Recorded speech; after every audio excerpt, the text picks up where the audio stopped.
Hello everyone and welcome to the download from 24 IT Services. Again, this is the second time I've gone live today. I have no idea what went on with the audio before, but we were not able to get our guest for this week's audio, Rob Smith. However, we have just run some tests and I'm going to cross my fingers that it's working. So anyone who's listening in, if you do have issues with the audio, please drop me a message. I'm going to keep an eye on the chat. And I would like, again, to welcome Rob Smith from AndysManClub.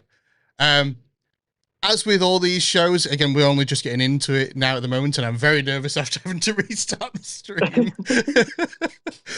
But we're going to check out the latest tech, AI, and cyber news from this past week, as well as cover our tech topic for the week and find out more about AndysManClub and the work that Rob does over there as well. I will go back into News Story 1 this past week, just so that we can include this in the video on demand version, because I will get rid of the stream that I started earlier. So firstly, we wanted to provide the latest updates following the cyber incident we reported on last week with the Co-op, M&S and Harrods cyber attack. As well as pausing online orders, M&S have now confirmed that they will not be providing any promotional offers until they've been able to resolve the current issues. Over at Co-op, it appears that they are continuing to see a bigger impact from the attack. In the weeks since, many stores have struggled with stock shortages as they struggle to process supply to their stors. Co-op wrote to customers that Co-op wrote to companies that supply them with food and drink this past week, telling them they would only be manually ordering a minimum range of products for customers and members that need them the most, and that they added that they should not send any deliveries to depot without direct instruction.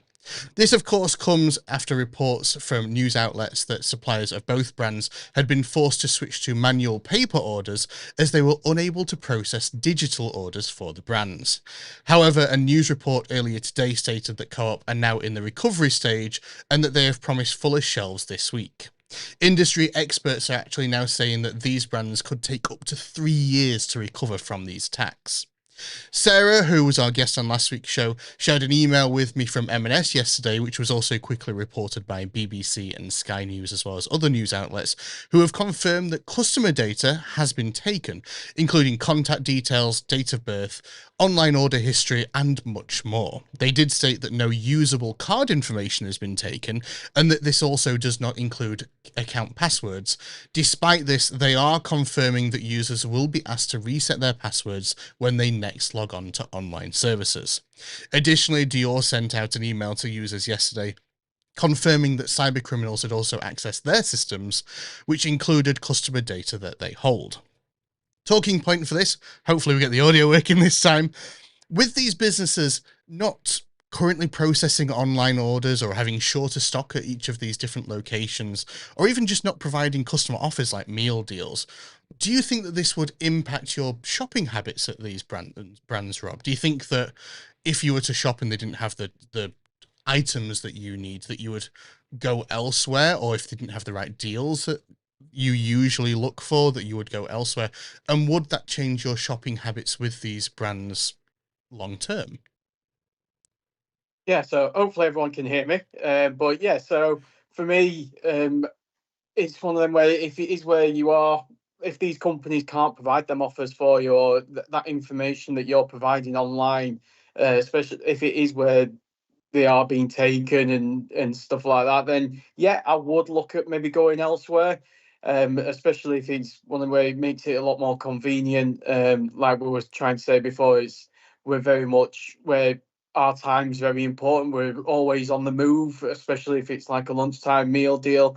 You're going to go to one place to get your items and not have to go to 2 or 3 different shops. Yeah. So if it is where it came to that they weren't able to put this stock on stores, like you were saying in Co-ops, then yes, I would love to go elsewhere. And it's one of them where in the long run, if it is where you find something that you like, because like we said, we're creatures of habit, then yes, it would be something that I'd look at maybe at them more long term as well. Yeah.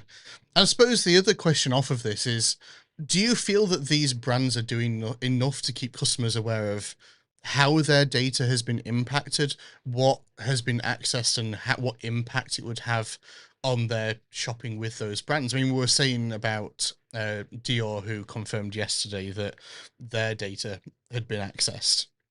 In their email to customers, they did say to watch out for particular things like phishing emails and phone calls and unexpected contact from people pretending to be these brands.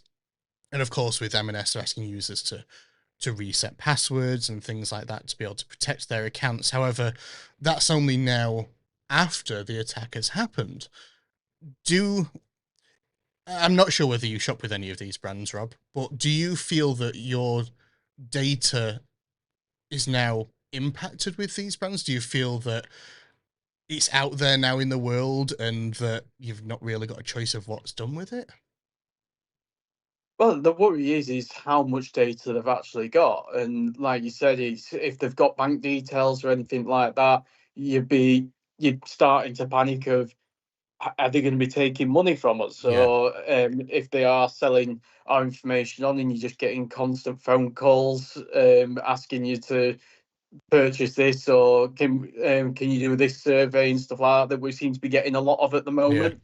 It's how much data they've actually got, and I think sometimes we're not kept in the loop of how much is actually being taken. yeah. And changing a password, sometimes it's not the simple way of, from in my head, of actually sorting this issue out. No, it's only kind of done in retrospect, isn't it? And I mean, if Yeah. these cyber criminals have got access to phone numbers and addresses and things like that, that's the thing that needs protecting more than anything. And it's making sure that the people whose data was stolen, that they're educated on what to look out for, Mhm. and how they can protect online accounts and things to look out for.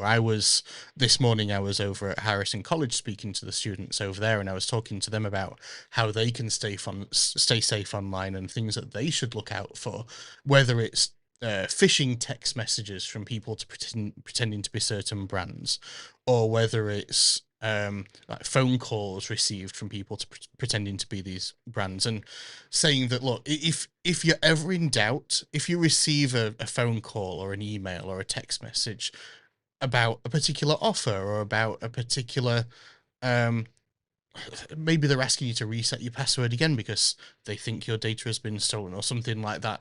Like, it's about, okay, go to the website directly, because unless you have tools such as in place, like the ones that we offer to our business, like customers here, like active email threat protection, which uses AI to monitor even down to the links that people would potentially click on and whether they're legitimate.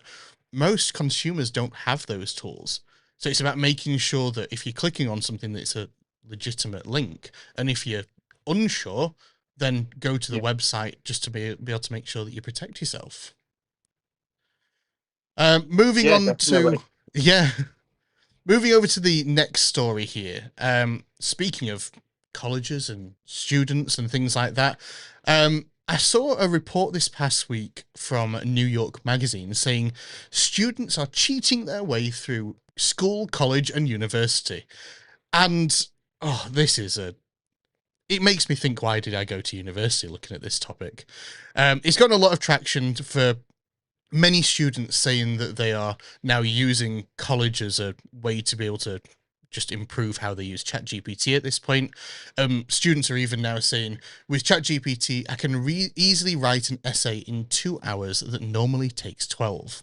A student in the article was actually even asked if she recognized the irony of asking AI to write an essay on schools hindering students' ability to think critically when using AI to use it. It's like, what? Funnily, Dr. Mike Perkins, who is a generative AI researcher, told The Guardian that AI detection software within these schools is actually quite unreliable and is very easily tricked. His research found that AI detectors used by schools, colleges, and universities could only detect text with an accuracy of 39.5%. However, with minor manipulations paired with other evasion techniques, the accuracy of these tools actually fell to 22.1%. Additionally, I was listening to another podcast this past weekend where they discussed a blind test that was done by the University of Reading in 2024 found that 94% of AI submitted answers were completely undetectable by the university systems. And not only that, but the AI submitted answers actually got higher scores than those submitted by humans. Again, it makes me wonder, why did I go to university in the first place when people are just cheating their way through? Now, it begs the question, if the majority of students are now using AI tools and of course, this will vary by degree. I suppose degrees that are like medical based, there is a particular practical element that you can't use ChatGPT to be able to fake. But if the other people are using AI tools, do we feel that degrees now are worth the paper that they're printed on anymore? Or at this point, are students just using AI for a qualification that may help them get a better job than probably people that are already using these tools to begin with? I mean, what are your thoughts, Rob? Yeah, it is. It doesn't seem fair, does it? No. In terms of people taking these jobs, and I think people like yourself in this sort of role, in terms of marketing or more of the digital technological space, is they then could be coming in and taking them jobs from people who've got that lived experience of doing it. Yeah.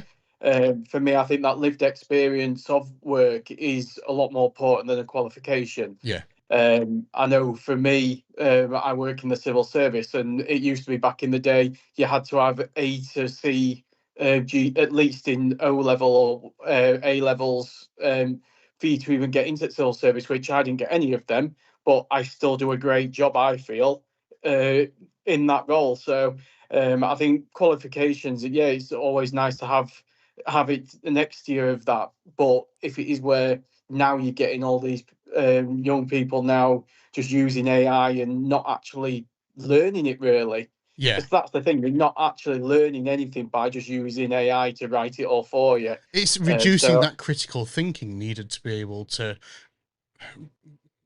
well, if you're going to university and college to be able to learn about particular subjects to advance your education for going into the working space, like, we're reducing the critical thinking, and people are coming out of university and I don't know, they're no longer having those tools really.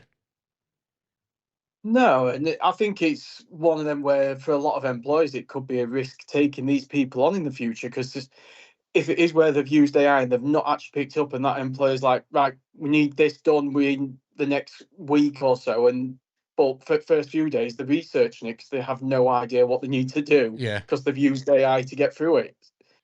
Yeah, So it's one of them. I think it's becoming a risk for employers as well. of course, of course. Moving on to the third news story. We actually spoke about this at the rugby this past week, actually. But for the audience who weren't in the box of 12, um, a deepfake version of a gentleman by the name of Christopher Pelkey, I think that's how you pronounce that, a man who was actually killed in 2021 Arizona shooting, appeared as an AI deepfake at his killer's sentencing to provide a victim impact statement. This was actually earlier in the year, a couple of months back now, but we're only just seeing it coming to the news.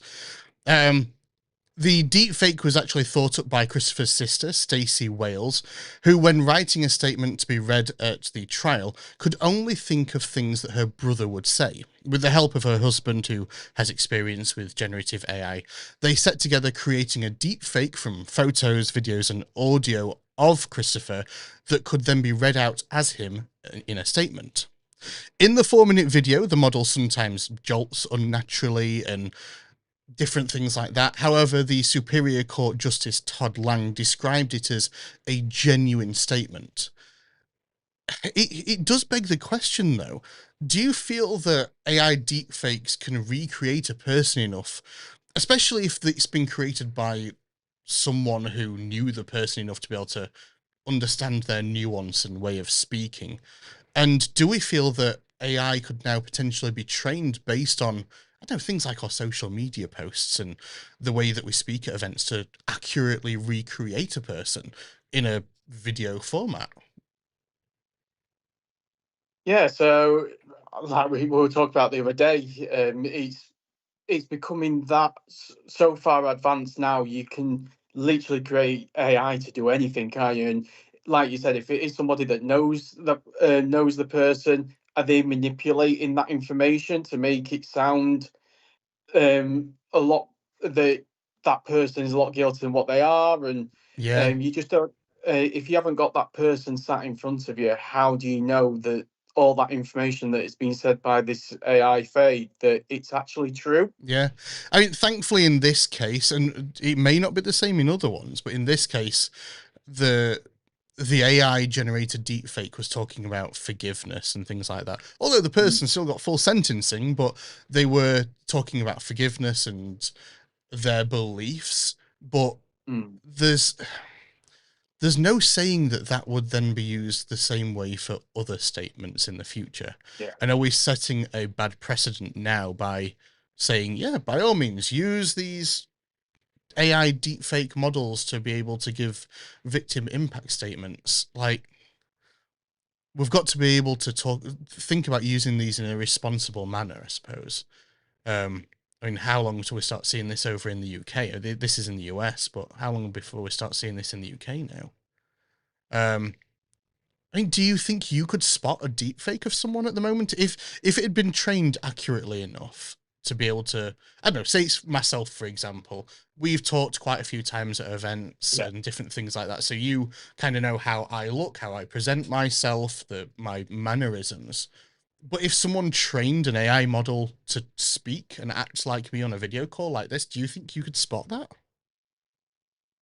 I think with how it is these days, I think it'd be quite tough. I don't think it would be easy to spot the differences. Like you said on that one, you saw the little jolts and you see them little movements, and so I know some how you are sometimes now. Like you said, as we've met quite a few times, but if it's someone brand new Yeah. that you've never met before, then unless it glitches a little bit, then you'd have no idea at all. No, and if it's a video call, for example, what's to say that that couldn't just be the connection like faltering as well, like if it glitches? Exactly. Yeah. Exactly. Yeah. It does remind me though, last year I saw a report where a Hong Kong finance worker had been convinced to pay $25 million in a multi-person video conference call where other people on that call were actually fake and they were all generated from photos, videos, and audio of them at different conferences. And they were, I say, $25 million or the equivalent of. That's absolutely massive. And these other people on these calls were like chief executives in the business. It's scary. It's scary to think that it's getting that good that some people, it was like I say, it was a finance worker and it was their CEO and CFO or something like that. Obviously, this person would have had regular contact with these people and they couldn't even notice it. Anyway, Yeah. Yeah. It's that advanced now. It's just it's one of them. It can be very very good. It's very positive for a lot of people now, but it is scary how far it can go and how people are going to use it in the future. it is. It is. Just a couple of more brief bits before we go on to the main topic for today. Um, for those who still have Windows 10 devices in their business, there is only 153 days until Windows 10 becomes end of life. If you do not switch away from Windows 10 before this date and you're still on Windows 10 after October 14th, you could see issues with cybersecurity because you will no longer receive security and feature updates, meaning that you will now be exposed to things like zero-day attacks and also potentially even lose access to certain things. I know Microsoft 365 or Office will no longer be supported by Windows 10 devices after that date as well. So reminder for people on that, if you're still on Windows 10 devices in your business, make sure to reach out. Also, I do have a QR code to quickly pop on screen as well. Let me do that. Here we go. Tony Houlihan, our CTO, is doing a walk for Military versus Cancer later this year. I think he's got a couple of weeks left to be able to raise money on that. He's currently at about £4,000. He's trying to get to 5,000 as a minimum at the moment. If you want to give that QR code a quick scan, I will also drop a link in the video on demand for this episode after it is finished. But please please feel free to donate to his walk to raise money for such an incredible cause. So thank you very much for that. Going into this week's main topic, though, we're talking this week about accessibility in businesses. When it comes to making your business devices more accessible to your users, it's important to remember that it's rarely a one-size-fits-all solution, with some employees requiring varying levels of assistance, or in some cases, a combination of maybe multiple types of assistance to be able to accomplish their role effectively. This could be for hearing or visual impairments where people need magnification or a screen reader to be able to support them, or ensure that their system can support live on-screen captioning, for example, or telephone headsets that are compatible with hearing aids. It could be that some employees have mobility-related disabilities requiring the use of specific hardware and software like voice navigation for system navigation and dictation, or even just the use of hardware like split keyboards or trackballs or foot pedals even. Personally, I have a Stream Deck on my desk because I'm constantly typing away with different commands, and it helps me to just have shortcuts to be able to do some routine tasks over and over again, or just quick shortcuts to access certain things. Or even just things like sit-stand desks can be really helpful for people as well.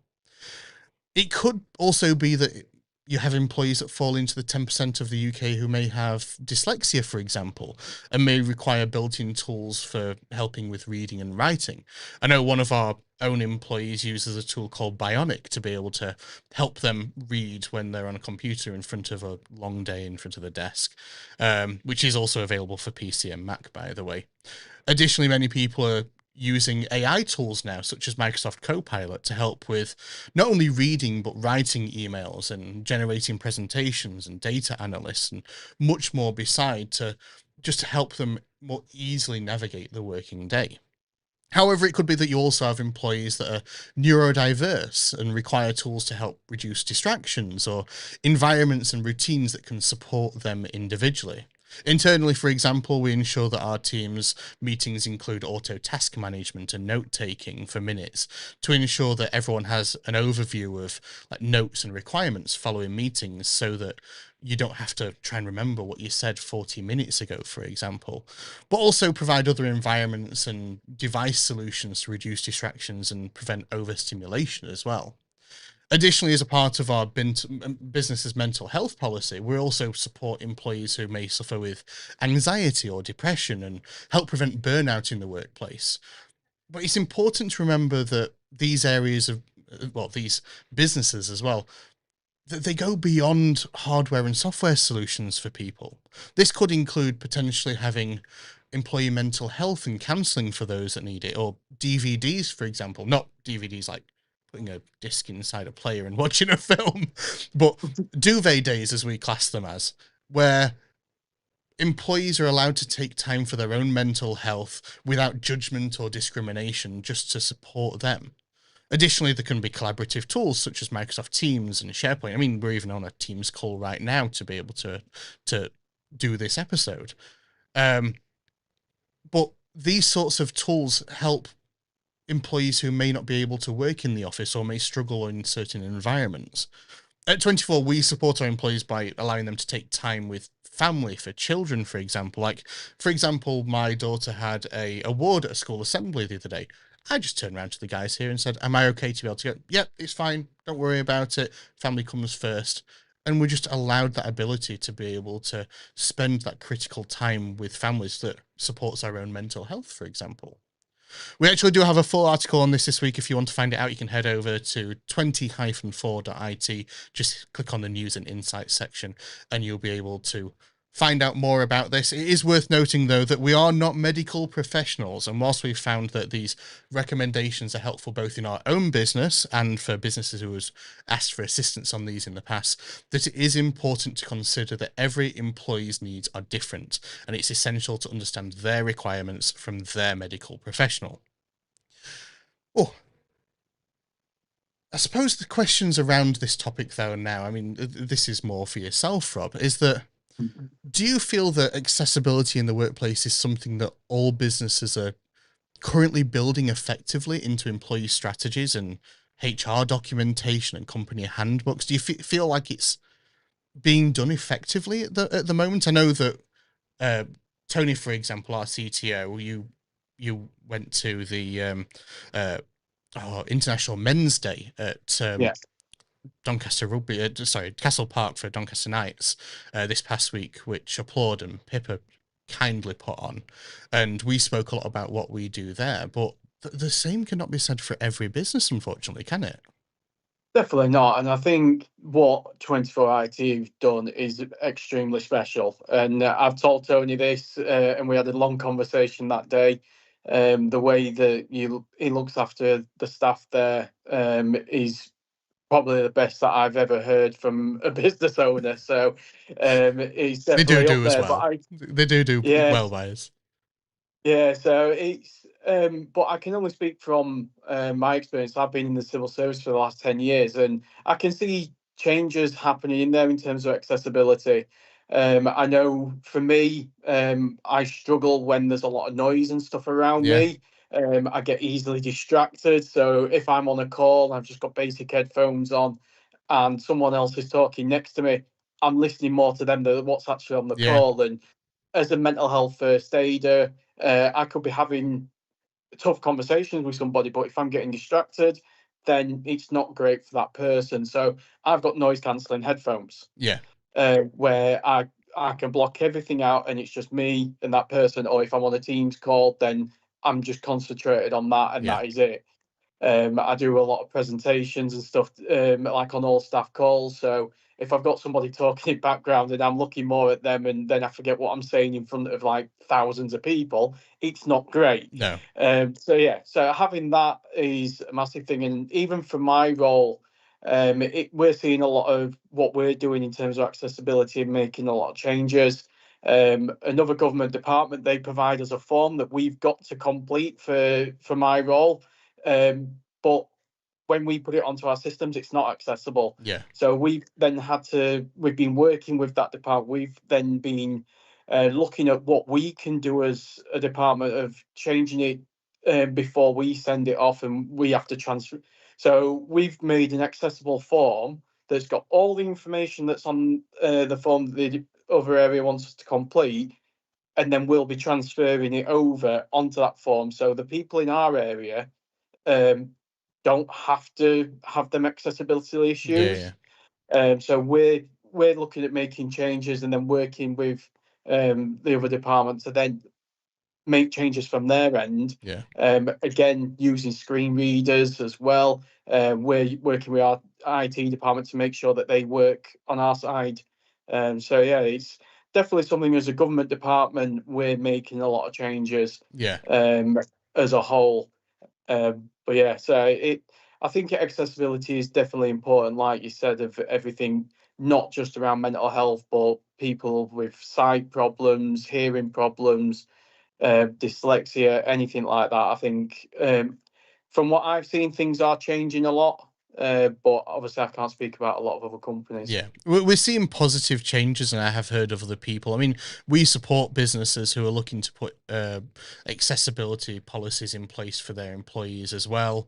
And part of the reason why I found out about the Bionic tool for Windows and Mac was that I spoke to a guy here who has those needs and Mm. who uses this as a tool on a regular basis, and he finds it incredibly useful.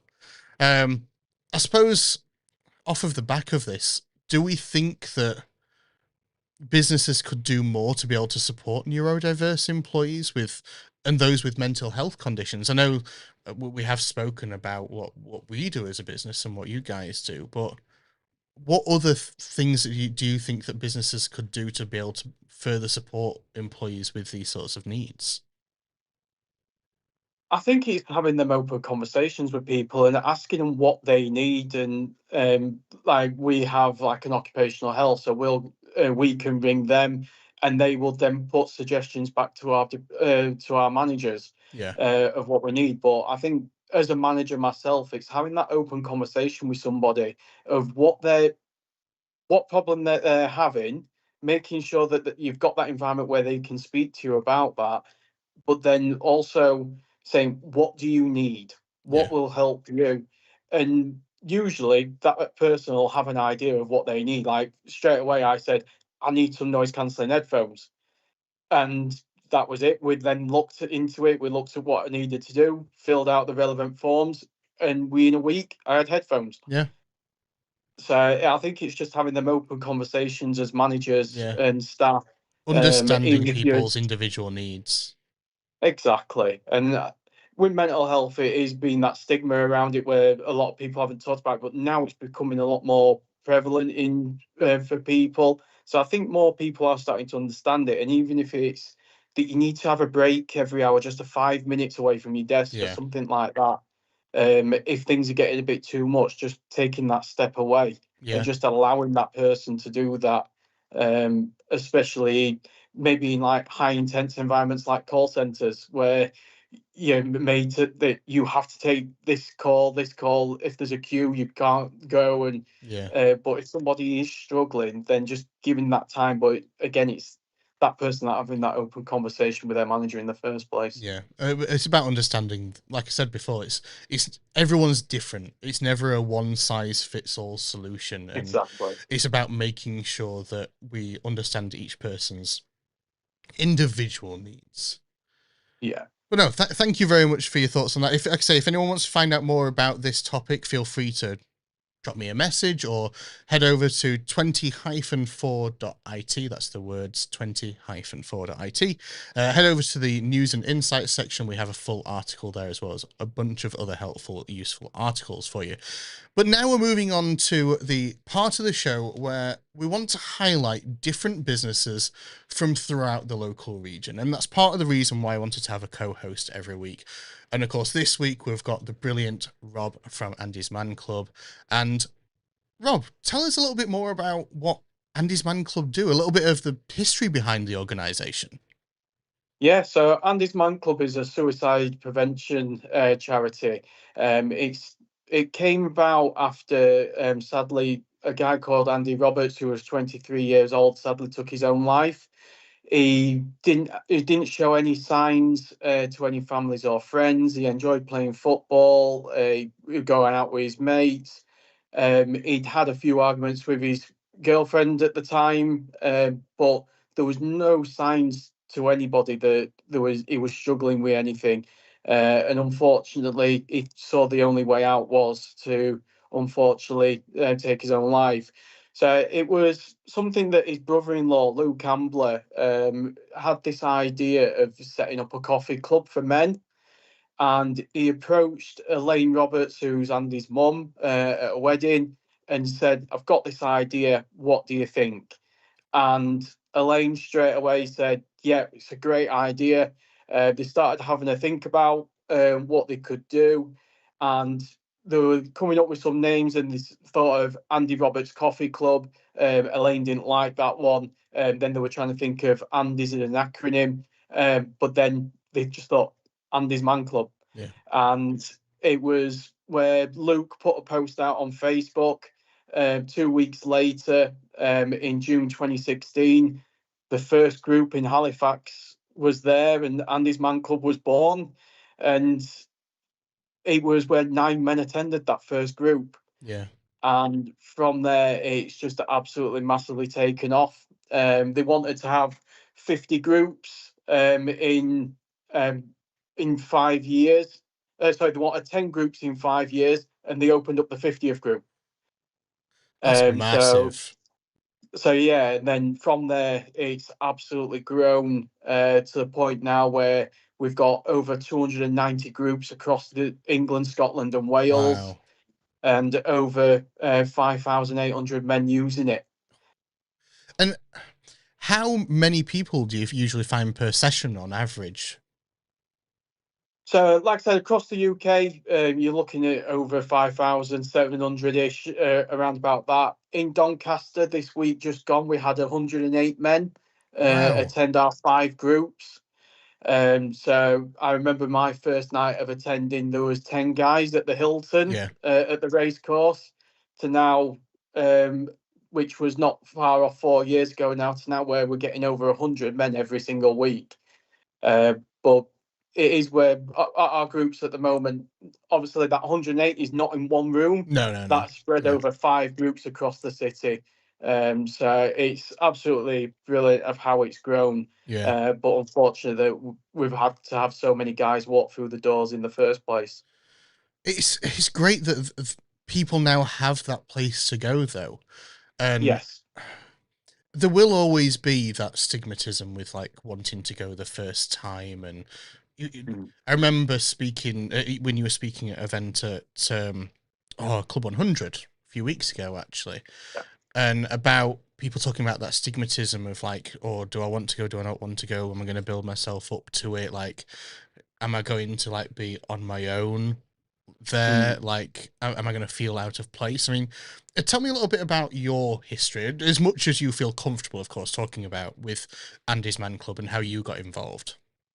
Yeah, well, I'm comfortable with that one, AJ, so Yeah. that's fine. So, no, so I've struggled with my mental health, mainly recognised it more in my early 20s, but it all started when I was a young lad. Yeah. Just before my 9th birthday, I found my grandma and granddad passed away. They both passed away from carbon monoxide poisoning, where from that day I used to get flashbacks of me knocking on the window as if I was there that night. And that was something that happened. But when I was at school, which was over 20 years ago now, there was nothing in terms of any people that had help or support. There was no like mental health people that you could talk to. So mental health wasn't even talked about. So it was something that I just thought, oh, this is just happening, and just move on, sort of thing. I never said anything to anybody. And at the time, what helped me is that I played ice hockey. So probably 4 or 5 times a week, I was out the house doing that. So I think that kind of suppressed any of the thoughts that could have been going through at that point. Yeah. And it was when I stopped playing ice hockey due to a knee injury that the mental health really took a hit. Again, not really understanding it at the time, and now looking back, I understand how much of a bad place I was in. But it was with ice hockey. I'd been doing it since I was 5 years old. All of a sudden, I'm 19. I'm not playing anymore. I'd lost that purpose. Yeah. It was my life for all that time. So it was what do I do next? What have I got now that I haven't got ice hockey in my life? Yes, I was working, but it were that was everything that I loved really. Fortunately, a few months after I stopped playing ice hockey, I'd met my now wife. So that kind of when you first meet someone, that enthusiasm comes back in, and you just get into that mode of this is my focus now. This is it. And then so I was good for a few years, and then unfortunately her nanam passed away. We were there that night. She'd not been well for a long time, but that triggered me at that point, Yeah. where I was getting these flashbacks every single night. I was probably sleeping for an hour or two if I was lucky, Yeah. and trying to function 7 days a week on an hour or two sleep a night. If I did get to sleep, some nights I didn't sleep at all. Just you just can't function, and getting through the days. I was just putting a mask on. I didn't want my wife knowing about it, mainly because I didn't really understand what was going off myself. Yeah. Um, and went to the GP. The GP's told me it's work stress. So I thought, oh, it's just work. That's it. Yeah. And it was only when I started working for Department for Work and Pensions, and I worked in a job centre, and we started learning more about mental health, and they talked about PTSD, and I was like, that's me. Yeah. And everything that was said on there everything resonated, and I understood. So I went back to my GP, spoke to them, and they were like, yeah, it's definitely post traumatic stress disorder. So from there, it kind of just made me understand more about myself of like, yeah, there's an answer for this now. So I went through different therapies. I went through CBT. talking therapies. I did something called EMDR therapy, which is about eye movements and trying to replace them negative memories with a positive memory, which was absolutely fantastic. And I've not had a flashback since then, That's good. which is absolutely amazing because I don't sleep great, but I get more sleep than what I used to. So that's a positive. Yeah. And then but as part of that, I still had that anxiety and depression, and I was still up and down. And it got to the point where I didn't feel I could cope anymore, and I thought I was being a burden on everybody. And the thoughts start coming to your head that everyone else would be better off without you, and I know now and that it's different, but in my head at one point I was like, my wife will be upset maybe for a day or maybe 2 3 days, but then she'll be laughing and smiling if I weren't here. Yeah. And I know from doing what I do now that that what it does to the families after. Yeah. But when I was in that mindset, I didn't see that. I just thought I'd be they'd be better off if I wasn't Yeah. here. You were just in your own And headspace and you were just like, this is how I feel about it. exactly. And I did leave the house a couple of times without the intention of coming home. But fortunately, things happened and I did come home. I had, on the second time, a mental health first aider stopped me of leaving work. It was like being at school. My mum and my wife came and picked me up from work and brought me home. But otherwise, it could have been a different story Yeah. if it wasn't for that person stopping me. And so I did see after that. I saw, I think it was on Instagram. I'd come off Facebook at that point, so I'd seen an Instagram post for AndysManClub, Yeah. and I looked on the website probably 3 or 4 times a day for 4 weeks, trying to get an idea if this is going to be for me, what's it going to be like, what to expect. And it was only because my wife was working away in Newcastle that I plucked up the courage to go. Yeah. And that was on the 19th of July, 2021. And since then, I've not looked back. I've probably missed maybe 4 or 5 sessions since then, um, just with holidays or illness. Um, but it's now turned into my life. And when I said earlier that I'd lost that purpose with ice hockey, Andy's Man Clubs gave me that purpose Yeah. again. I said when I went that first night at the Hilton, there was 10 guys there, but walking out of that meeting, I realised that I wasn't on my own in how I was thinking. What was going through my head, someone else had been through that in the past, or there was a guy next to me who was going through that at the exact same time as me Yeah. and having them same thoughts as I was. So it made where before I thought that I was on my own in how I was thinking, I wasn't anymore. So I didn't talk a lot that first night. I didn't get a lot out there because I just wanted to just get a feel of it. I thought at the start I was thinking, this isn't me. I can't talk in front of these people. But when I walked out, I felt like I was a lot lighter, that a weight had lifted off my shoulders. And I could have just skipped out of there at that point. Um, and that was just because knowing that I wasn't on my own any Yeah. longer. And I went back the week after that, and the more I went, the more I started talking. And and that support network that you get out of it, as well. And gone from there to after a few months, I was asked to be a facilitator. And then after that, I was a lead facilitator, to then open up a new group, the first one on my own at Doncaster Mind, to then opening up groups in Stainforth, Bentley, Conisborough. So for it to be to see that growth of them of the group and being a big part of that is absolutely massive to me. To them points of where I've been on podcasts, I've been on ice hockey podcasts. I'm on obviously myself today. I've been on BBC Five Live. I've been on BBC Radio Sheffield. BBC, after the International Men's Day event we talked about, Yeah. they did a news article on me. Yeah. And just things like that, and the people that I've been able to meet, When I've done the Ledger weekend, we've had a stall there, and meeting like Sir Alex Hammond from Sky Sports, Head Chamberlain. Alex Hammond then got um, a roaming interviewer to come and interview me, and All now we're right. on Sky Sports. Yeah. And funnily, with that one, the story that came from it is Elaine, Andy's mum that I talked about. She's a big into her horse racing, and she was watching it live as I was on telly, and just went, "That's one of our guys."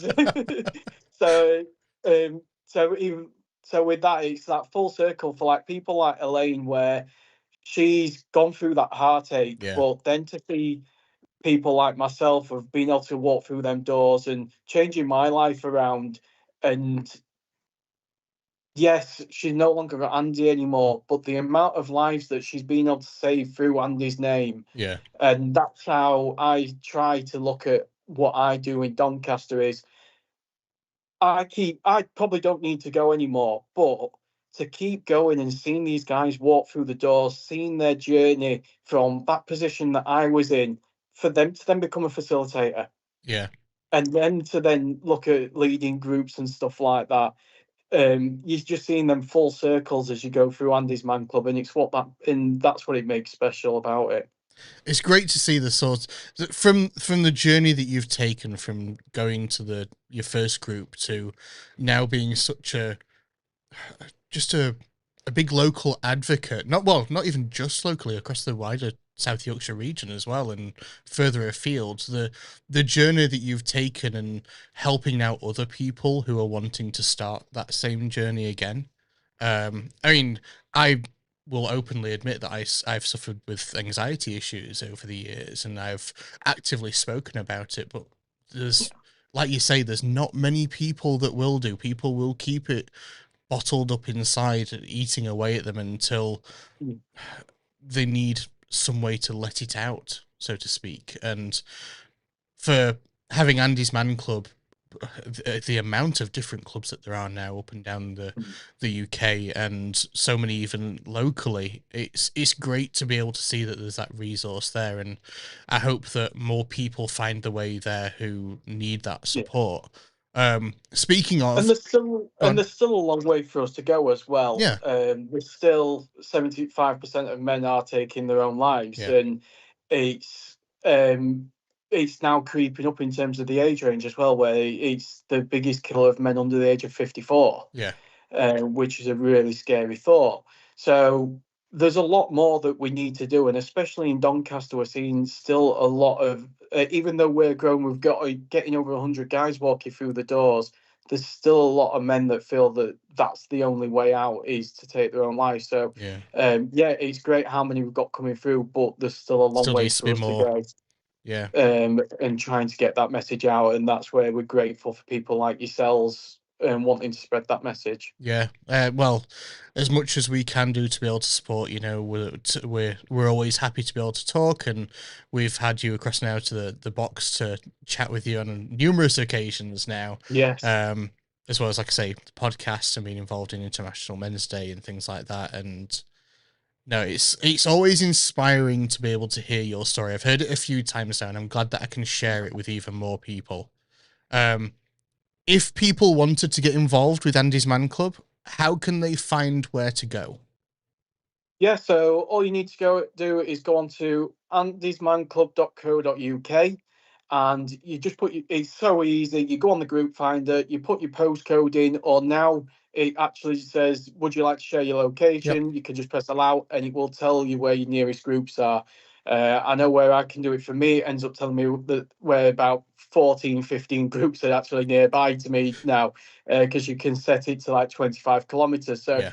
it you might not want to go to one in your area because you might not want to see somebody that you know or anything like that. So you might go to one, maybe two or three furthest away from you. But even if you're working away from home and you're from Doncaster but you're working in Aberdeen, Yeah. you can search around there to see if there's a group in Aberdeen or in Plymouth or anything like anywhere you are in the UK. There's usually a group, and if there isn't a group, then we do have an online one as well, Yeah. where you can just send an email into our head office and they will send you a link out. on a Monday evening. Yeah. It works exactly the same as online, apart from that you have to provide your own tea and coffee and biscuits. But other than that, the questions that we ask are exactly the same as what it would be face to face. Yeah. That's great to hear. Do you find that people will come and go over the years as well, that they will come for periods of time when they need it the most and then maybe not come back and then come back again if... Yeah, and that's the great thing about it. There's no referrals. You don't have to sign in, or you don't have to come every single week to a group. It is a case of, if you want to come, you come. If it's where you're working every couple of weeks on a late shift, then you can't make it, then you just come when you can do. But yeah, we do see guys where they do come, they get themselves in a better place, but a year down the line, it could be that that something's happened, something's triggered them, and they need to come back, and that's absolutely fine. But then we do have guys like myself who attend them first times, and then they become facilitators, and they just come just to see other people. Yeah. We've got a That guy camaraderie. who, yeah, exactly, and you kind of want to see them journeys that someone gone on when they first come, and you kind of want to see it through. Yeah. But then we have guys where they don't have a mental health condition, and I mentioned this one at the Club 100. They come just to meet other people. They're a bit lonely. They could live on their own. We've got one guy who comes just because he wanted to build his confidence with new people, and he started coming. He's got a lot more comfortable. He got a lot more talkative in the groups. He's now one of our facilitators, and on Monday night he ran his group for the second time on his Oh, own. wow. And that difference from when he came in, he'd had never been able to read the rules at the start. Yeah. Never mind being able to host the session himself. So the improvements that you see, not just on mental health, but confidence and how they interact with other people, is one reason why a lot of people still keep coming. Yeah. No, that's great to be able to hear. Great to be able to hear. Well, thank you very much, Rob, for joining us today on the show. It's been great to be able to hear everything about AndysManClub, your thoughts on everything from the co-op and M&S cyber attack to accessibility in the workplace and much more besides. It's been really great to be able to have you on. That's probably about it that we've got time for today. Next week, we will have Joe Barber from Travel with Joe and Emily joining us on the show. But we've also got lots of other great guests coming up. We've got our very own Tony Houlihan coming on to the show to talk about supply chain attacks. We've got Lindsay James of Active Fusion, Mark Taylor, Automated Analytics, Wayne Sables, local filmographer as well, and many others. Like I say, I've got about 22 people signed up so far who want to be involved in the show. So really looking forward to speaking with everyone. Thank you again, Rob, for joining us today. And I hope everyone has a fantastic day.